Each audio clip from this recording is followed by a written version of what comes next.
সহযোগিতার নামে যদি বাংলাদেশকে দখল করার কোন স্বপ্ন আপনাদের থাকে, সেই স্বপ্ন কখনোই আপনাদের সফল হবে না।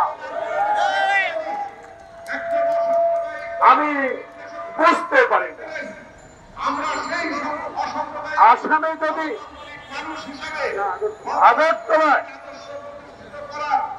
আমার হাই কমিশনারে ভাঙচুর করে বাংলাদেশের মানুষের প্রতি যে অসম্মান করেছেন, পশ্চিমবঙ্গের মুখ্যমন্ত্রী আপনার কথাবার্তায় বাংলাদেশের মানুষকে যে হেয় প্রতিপন্ন করেছেন, বাংলাদেশে যে আজকে আপনি মুসলিম হিন্দুর দাঙ্গা লাগাবার একটা প্রক্রিয়া শুরু করেছেন, আমি মনে করি জনগণ বাংলাদেশের মনে করে যদি শেখ হাসিনা 5 আগস্টের পর এই নদীর পদতলে আশ্রয় না নিত, তাহলে আজকে এই ঘটনাগুলো ঘটতো না।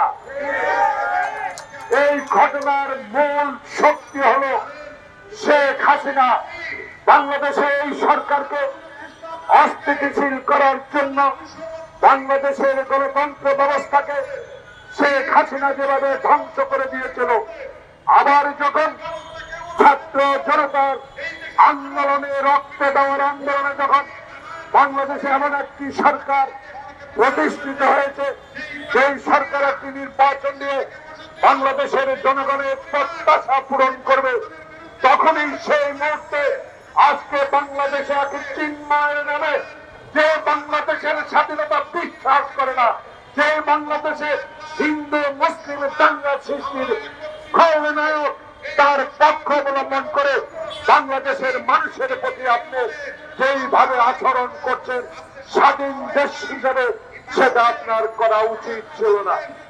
আমরাও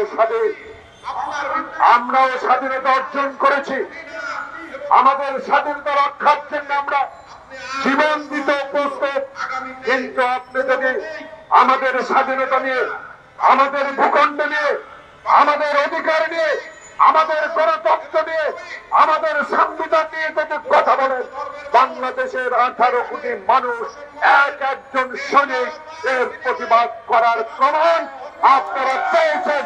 বাংলাদেশে সকল রাজনৈতিক দল সেদিন ডক্টর ইউনূসকে ওয়াদা করে দিয়ে আসছে, আমরা আছি, আমরা আপনার পাশে থাকবো, শেখ হাসিনার প্রেতাত্মারা কোনদিনও আর বাংলাদেশে নতুন ষড়যন্ত্র করতে পারবে না।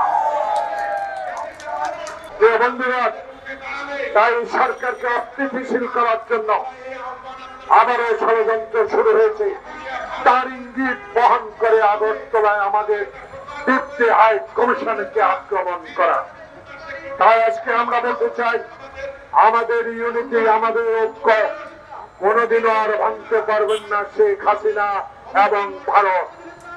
ভারত যদি আপনি আপনার কথা এখনো সরিয়ে না নেন, এখনো যদি বাংলাদেশের মানুষের প্রতি আপনি সম্মান প্রদর্শন না করেন, মাওলানা ভাসানীর সেই কথা আবার স্মরণ করে দিতে চাই।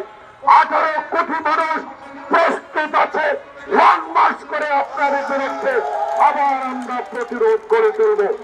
তাই অনুরোধ করব, বাংলাদেশ নিয়ে আর নাক গলাবেন না। বাংলাদেশ এখন 5 আগস্টের পর দ্বিতীয় স্বাধীনতা অর্জন করেছে।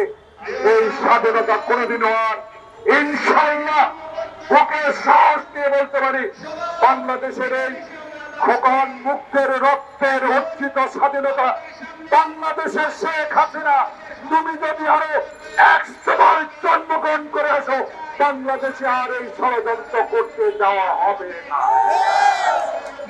আমরা জেলে ছিলাম, আজকে আবার তত্ত্বাবধায়ক সরকার, আপনার কাছে অনুরোধ রইল, আপনার কাছে বিনীত অনুরোধ রইল, আর বিলম্ব নয়, এই সকল ষড়যন্ত্রের রুখতে হলে জনপ্রতিনিধি দরকার।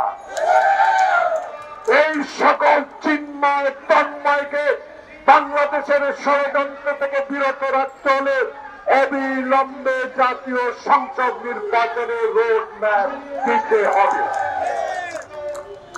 সময় তো আমরা দিয়েছি, সময় আরো দিতে চাই। কিন্তু এই সময়ের মধ্যে যেন আওয়ামী লীগের এই প্রেতাত্মারা আবার ষড়যন্ত্র শুরু না করে, এদেরকে উৎখাত করতে হবে। তাই আজকে আমরা বলতে চাই, আসুন, যে ঐক্য আমরা সৃষ্টি করেছি, যে ঐক্য ছাত্র জনতা রক্ত দিয়ে সৃষ্টি হয়েছে, সে ঐক্য অটুট থাকবে। বাংলাদেশে গণতন্ত্র হবে, দিনে ভোট দিনে হবে, ইনশাআল্লাহ তারেক রহমানই বাংলাদেশের প্রধানমন্ত্রী হবে।